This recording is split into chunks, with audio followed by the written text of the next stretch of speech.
Eriksen, what's going on, buddy? Long time no see. How are you? Hey, Jay, how's it going, man? Well, I'm a little frustrated right now. No, what happened? Well, we're up 2-0, and they go into the Garden, and we could have been up 3-0. But, Jason Tatum, he's the real deal, right? So we got to play a little bit better in Game 4. But the Knicks have an opportunity, so we'll see. You got that right. And I think it's your fault because of the rain delay. So, Hey, listen, we're coming off the ball. I'm like, we're going to get this game done early. 12 o'clock start on Saturday for the championship game. And I'm looking and going, all right, well, afterwards, I know I got a lot of work, but the Knicks are playing at 3:30. So, all right, let's get going right now.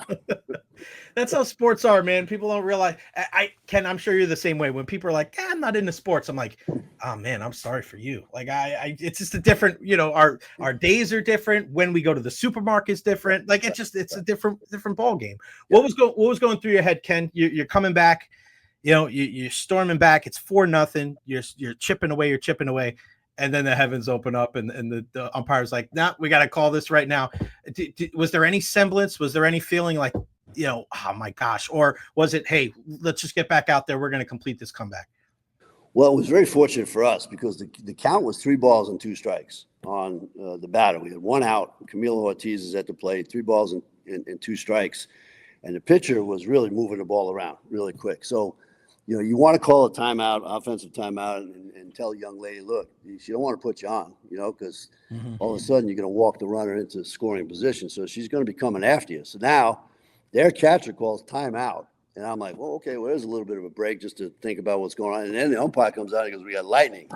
So all I'm thinking is like, what a lucky break, right? And then all these other people are like, oh, my God, you guys have the momentum. I'm going, look. Now is the time that I can coach a little bit and tell the young lady, look, they're not going to throw you a fastball here, okay? Because that's what you're expecting. It's a 3-2 count, which is basically 1-0, right? We're running at first base, so you're in a great – they're going to throw you off speed. And they did. They threw off speed, but it was way out of the zone, and Camille took it, and that was a big take because now you're first and second, 1 out, and a real hot hitter coming up behind her. So the break was fortunate, and, I can't say we got lucky because, luck is a residue of design, but we were prepared, and it actually worked out in our favor. And how much do you lead on the older players there? Because I got a chance to speak to Alana and Josie yesterday. They're talking about a song that they were listening to in the boys' locker room or boys' weight room there. And how much do you have to say when you have veterans on the team like that? Do you have to say too much? Do you kind of just let them police itself? Because it seems like they're the ones ultimately they got to bring themselves out of it, right? Yeah, no, you don't have to do much. And the nice part about this, Alex Wilkes and I were talking about this, last week, is that, he's working towards getting the players in his program to pass the message down, later on. And so it becomes easy to be a part of a program, ahead of a program when the message is top to bottom. And we've done that here. And so to have people like Alana Consolazio, Alana Rivera, Josie Foreman, and Peyton Dixon passing the message down like this is the way it is done here at USF, and nothing is a surprise. We prepare for, being in a crap pile as much as we prepare for being out in front, So for us, it was just part of the routine of what was going on, and it was no big surprises. But that message from the top down has been very consistent and very important for us. We spoke about this last time you and I chatted about the young players and the pinch running responsibilities, and the reentry rule is so big, in college. Do you get worried though when you take Josie out a second time, right? Because do you get worried about that? Because it's like, oh man, you want to take her out. And when you took her out the second time, I'm like, oh man, she can't go back in the game. You have to balance that out, right? Don't you? Well, you do. And, that was an important if you think about it, that was 6th inning, right? Yeah. And we're down 2 runs at that point, and we're down 1 run at that point. And, Josie will tell you, and she'll tell you she's fast. And, Josie has gotten faster, but that's like, that's like shaving off a millimeter off of a marathon runner, right? So we had to get speed out there. And we knew, Marcel, we have Jamia Nelson that's on the bench right now. And Jamia is a power hitter, and she's just as good a hitter as Josie. So we were going to be okay if we ever had to go into extra innings, but we had to get that speed out on the base paths. And I'm fortunate enough to do it and keep moving along. But that if you start coaching and making decisions based on emotion, like, okay, she's a senior, if we don't win this game, his last game at home and this and that, you put yourself behind the eight ball, all right? And so as a leader of an organization, leader of any type of business organization, you don't make decisions based on emotion. We saw McNeese State lose the Super Regionals 2 years ago because he wanted the starting pitcher to finish the game, and they lost. Washington scored 6 runs, in the 7th inning, because he wanted his senior pitcher to finish the game. You can't do that, right? And so without thinking about, okay, Josie's a senior, I'm just coaching the numbers on the game and statistics that tell us this is our best opportunity, and everything worked out well. So Josie gets to play another ball game. People talk about pitching and hitting a lot. To me, as a guy that prided himself on taking thousands of ground balls, I could watch Kathy Garcia-Soto just probably take infield, outfield for 5 hours. When she's making diving plays, you're losing 4-0, Ken, and she's still diving around. She's going crazy. And for people that don't know the game, they'll just look like, oh, they're losing by 4. This is they're screwed, or they're not going to be able to come back. But what is it about defensive play? What is it about where everything else may not be going your way, hits may not be falling, but this young lady at second base, for as long as she's been there, she can pick it. She can turn 2. She's diving. Of course, she's a maniac in the dugout, which is, that's another conversation. But defensively, what kind of impact does that have on a team, especially when you're behind and you're looking to make up? It's a really great question. Number one is, and the aspect of it is this, here we are, it's 4-0. There's 1 out in the 2nd inning. Right. And we've preached this all along that the most important out you get every inning is the 3rd out. And for her and Alana to turn to double play in the 2nd inning to kill the rally and keep it at 4, we come in after 4 innings. And the only thing I said to them was keep the main thing, knock out the noise, stay what you're doing. And then those defensive plays that she made, she made like 3 or 4 of those plays that you're talking about prior to us scoring the first run. The impetus was the energy level continues to work, and now our defense turns it into our offense and come up, and all of a sudden she makes she made a last out in the top of the 4th inning. Garcia-Soto did defensively, and then Josie comes up, hits a double.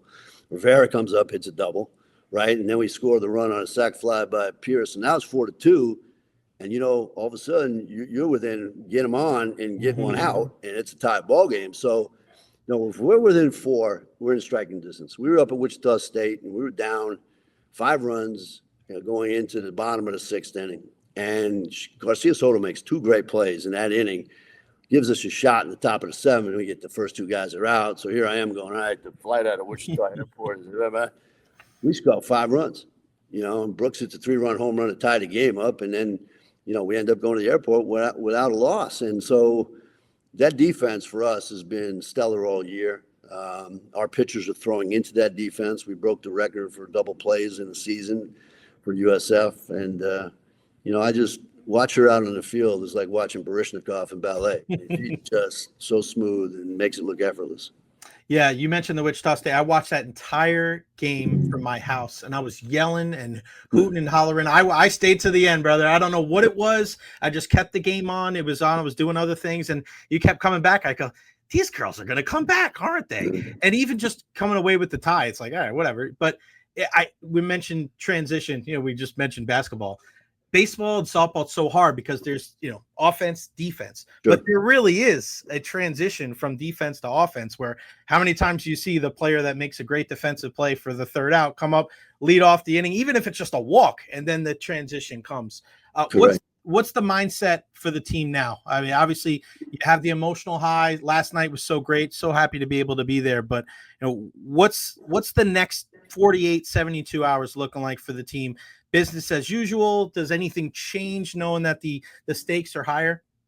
Well, the hay's in the barn. All our work is in the barn right now. And so you're right. It was an emotional comeback, right? And so you're celebratory on the field. It could take a lot of energy out of you. And yesterday, it was a selection Sunday, so they were still high of what was going on. I'm sure you felt that energy in the room, and so forth. And so they get home last night, and all of a sudden there's the come down of what goes on. And it's legitimate come down, right, of what goes on. But we also prepared them early on going, look, this is going to be very fast. You're going to end the last senior weekend. You're going to go into conference tournament. And all of a sudden you're in the NCAA tournament.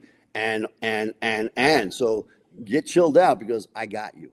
All right. So today we're in the IPF. The weather's been crappy here in Tampa Bay, man. right? We're in the IPF. It's air conditioner. We're going to have the music playing. If you're not hitting, you're supposed to be dancing. If you're not taking ground balls, you're supposed to be dancing. They got their favorite tunes on, and then tomorrow we get back to some serious stuff on the field. But today is enjoy each other. What an accomplishment. I told them prior to practice today, I said, I had my emotional moment for you guys last night. Just watching you all stay together as a family makes me really, really proud of what you've done, and so they're excited. They're giddy right now, and they're going out and playing catch with each other, just like you're playing catch with your father and playing catch with your mother. That's what I want today to be about. When you have your schedule earlier on in the season, you're playing these teams, and I remember being there early, like, whoa, man, some teams out here. And I talk about this with Jose Fernandez a lot on the basketball side. You guys have both been there for 25 plus years. But he looks old. Okay, I just want you to see that this is still pretty good right here. Yeah, buddy. And there is no die here, folks. This is pretty good, and all of them are still here, right? But he look. Jose's probably on a cabana somewhere in the port of Spain or something like that. But we've talked to him about scheduling those crazy games early on in the year against these powers, and you guys are very fortunate where in other parts of the country they can't play, so teams come down here. Yeah. What have you learned over the years as far as those games early on in the season helping you now at this time of year? Well, what are you playing for, right? If you're just playing to win, a lot of games, you don't have the we're in it to try to get to the national championship, compete and win. Okay, so if you don't see the best pitching in the country throughout the entire year, you're not prepared for what we have seen this year. And towards the end of the year, we saw some really, really good pitching. In our conference. I mean, you had FAU who's in the tournament. North Texas should have been in the tournament. ECU had a great pitching staff, and then how we ended up and where our offense was is because we were prepared for it, right? So we're preparing not just to win a conference championship, we're preparing to get to the NCAA tournament, to get to the postseason and win it all. And so I think those are the parts that people don't get, like, you played Siena. Who are they? Siena, if you take a look at how good they were, Marist had to beat them, and Marist is a really, really good team, right? Michigan, Michigan just beat UCLA to win the Big Ten, right? And Texas, how good are they? We all know how good they are. So all these teams that we put on our schedule are for a purpose. It's to prepare your players that they're not getting surprised at the end of the year when you're trying to win something. We're already scheduled to go to Tuscaloosa next year and go back to Austin the year after, right? And then that first weekend that we have USF, it's sold out. So if you're going to get your tickets for the next year, first weekend with Florida, Michigan, and I can't even remember who else is in that tournament, but all NCAA tournament teams, right? So, we schedule really well. It's fun to watch. Tell me about Alex Wilkes, man, because it just seems like when you need a hit and a big hit, I'm talking a home run, a double, like there's just something, and it's great, obviously a local kid to be able to see her, be able to do her thing, but there's just something, I don't know if it's about her swing. There's just something very fluid about her. She does a great job, and I don't want to speak for her, but she just seems to do such a great job of when everything else is raising up, she keeps everything so smooth, and she's able to barrel up some tough pitches. How pivotal has she been to your success this year? Tremendous asset that we have. We knew what type of player that she was going to be because she was so natural. She had a capacity to see the game play out. It's kind of like when Gretzky was a hockey player. He was always where the puck was going to be. Alex Wilkes can play 8 different positions on our team, but the ability to move a runner by hitting behind her, the ability to drop a bunt, the ability to hit away. She's got dynamite in her hands. She's a special person when it comes to that, and she's so humble. And that, once again, I go back to this, and you and I have kind of talked about this before. Some of your best players and players that really step up in what people call pressure moments or this and that, the players that are most successful are the ones that come from great families, because they know at the end of the day, their moms and dads love them no matter what. Their car rides home after games are not berating and beating them down. There's things of teaching parts of life to the games. And so the Wilkes family, is amazing. Did I tell you that story about the Wilkes sisters? No. So the Wilkes sisters, Jocelyn is a year ahead of Alex and Alex, and then we recruited Casey, and Casey's coming out of Gaither High School to come here. So Casey was on campus one day, and Jocelyn walks in my office first, and she goes, "Well, your favorite Wilkes is here," and I'm like, "No, you're not." And then so Alex is right behind me, going, "See, I told you, Joss, it's me." And I'm like, "Yeah, you're not even close, right?" And then they're into my office, and then about 2 minutes later, in comes Casey because she was doing some visit stuff there, and Alex says, "Oh, so Casey's your favorite?" I go, "No, you guys don't get it. It's your mom." There's 3 of you. There's your mom's my favorite Wilkes. That's right. Yeah. I love that. I mean, the pipeline continues here in the Tampa Bay area, heading over to USF. One thing that really stood out to me, and I actually wrote some notes about the show today about this coach, is I'm sitting up there on Saturday, and I look over and there's Michael Kelly, and I look over, there's Brian Hodgson, the men's basketball coach, and I look over and there's Coach Alex Wilkes, and I'm just like, they're so invested in this game. They're not just there to say they're there. They're cheering you on. Golish goes down. I'm like, where's Golish going? He's going down. He's sitting in the front row. Like, how cool is that, man? To be able to be, listen, you and I both know, when people talk about family and chemistry and things like that, a lot of times it's blah, blah, blah, blah, blah. It's your actions that prove that more than your words. But to be able to be out there, and even this year, to be able to see so much support from your fellow coaches, from just the entire administration and staff, like what is it like? I know you're focused on the game, but I mean, you got to know that, there's a lot of green and gold out there. Well, there is, and there's a professional respect, number one, but there's a respect for athleticism, regardless, right, of what goes on. And so knowing Amir when he was at Kennesaw State, and when he got the job here, we had talked a little bit, but when he got the job here, his first day on campus, we're playing, and here comes this guy down to the dugout. And and like I said, we've known each other a little bit before that. And he comes in with a USF baseball jersey on, right? And he basically, introduces himself to our team, and then, they go and do what they did, right? Mm-hmm. And then he's at the games, and he throws out the first pitch, and the kids are endeared to him. And then, guys like Golish come out, and he's loving what he's seeing, and he's respecting the kids. But I have to tell you about his first pitch, okay? So, he's a football guy, right? Mm-hmm. So I always have people throw out the first pitch that have done something, like they won a championship, they won a bowl game, or this and that. So I call him up. He goes, "Oh, absolutely. No question." So we pick a date, and it's the last Sunday of the regular season. And he comes out, and he's a little nervous. I haven't told maybe I should have warmed up. I go, "You'll be fine, no problem." And there, people are warning me, like, he just, it wasn't a baseball guy. I go, "Don't worry about it. He's fine," right? So he gets out there, and he gets on the mound, and he gets the pitch, and he goes to throw the first pitch. Well, he throws a corner end zone pitch. Okay. Right. So then our catcher has to go back and catch it. So thank goodness she got 1 foot down. And that's what I told him. I said, if she didn't get 1 foot down, I would Don Maynard. So he said, right. So he says to me, he goes, when they were standing on the line for the national anthem and you're having me throw the pitch out between them, I'm going to get a little worried. I said, "Don't worry. don't worry. We've had people hit them. So you were fine." But he was so excited, and he got the kids jacked up, just by being there. And when you have that type of familial deal, because there's some schools that your football coach, you'll never see them, or your basketball coach, you'll never see him. And Michael Kelly's done such a great job of making sure that everybody understands that this is what we do here at USF. And I've been fortunate enough to see, a lot of people come through here, and some left for successes and some didn't. But I've been fortunate enough to know that right now, the coaching staff at the University of South Florida, that's a Hall of Fame coaching staff, from sailing all the way up to the football program. I mean, we are, this is a special group of people, and I'm very excited to be part of it. Yeah, and I'm hoping one day that I can throw the first pitch out, because I used to pitch modified. My dad was actually a modified pitcher. He used to throw 60 miles an hour under him back in. You ever hear of the Polish Town Tournament, Ken? No, that was a low-level tournament.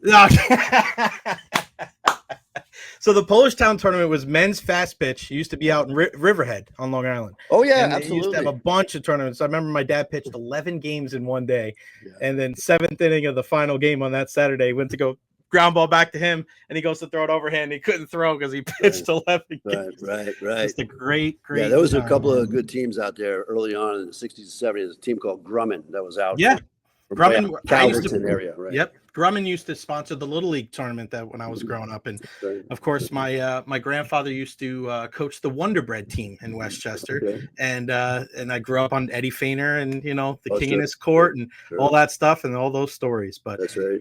Ken, I am so happy for you and the girls and the team, and I wish you the best of luck, man. And I can't not wait for Friday. It's going to be great.